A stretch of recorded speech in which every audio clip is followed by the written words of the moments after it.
Howdy pards, MrHolster here with a little update about the M17 pistol contract being awarded to SIG by the U.S. Army. Scuttlebutt has, or the rumors are out, and you've probably already seen it, that the contract calls for a price of $207 per pistol.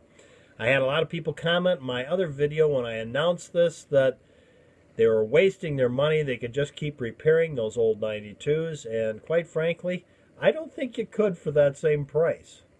At $207 per pistol, and this gun is so much easier to maintain than the 92.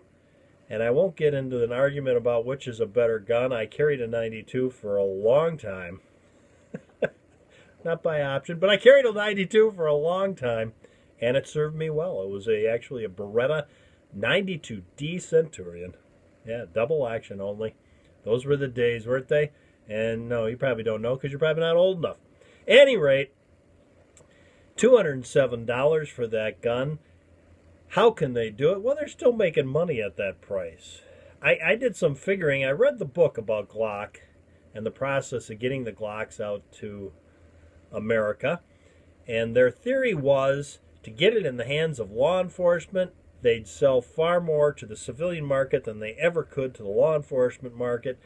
And they cut them very good deals. And this is the same price range, if I recall right, in that book they were talking about selling them to the law enforcement for. And the book, I think if my memory serves me correct, MrHolster's memory, yeah, well, it's up there. I talked about this before. I retain everything. It's up there. It's prying it out of my brain that's the hard part. But I think in that book they were basically saying, or I surmised from what I read in the book, that the Glocks were costing them under $100 to produce at the time. And I'm not too sure. We're talking the late 80s here, or early 90s. So I can't say that that holds true today, but it probably pretty much does. Because they've produced a lot more, and they've got to be more efficient now. And they got to be cheaper for them to make. So at $207, they're still making money, guys. Don't worry about SIG. And yeah, you're paying a lot of money for those guns, but you got to remember, they go through a lot of people before they get to your dealer. They go to a distributor who marks it up. They go to a dealer who marks it up. The company has to make a lot of money on the ones that go to civilians because they're going to have lawsuits, plain and simple. So you may think that that $500 you paid for yours was a lot when they got them for $207, and you have to remember they're buying an awful lot of them. The more you buy, the cheaper they get. So at any rate, I thought I'd bring that little update to you because I find the whole thing interesting.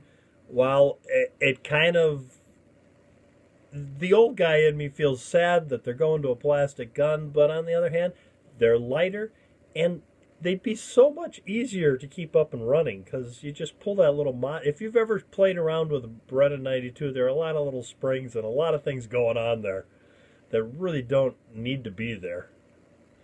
It's nice to have a really nice, finely made gun, but when you're getting shot at a malfunctions, no, not so much.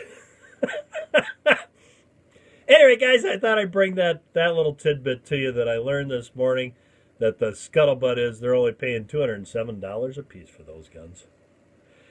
If you like my channel, please subscribe. And right now I'm having a contest called the American Gunfighter 5,000 sub giveaway where you can win a $350 gift certificate to Brownells. And all you gotta do to get in my contest is, number one, you gotta subscribe. Yeah, because I'll never get to 5,000 subs and I'll never draw the winner. And I'll go insane. Number two, like this video. And number three, in the comments section down below, type in, I wish I could get a SIG 250 for $207. Yeah, so do I. I'd buy more than one. Thanks for tuning in, guys. Till next time, go out and stay safe.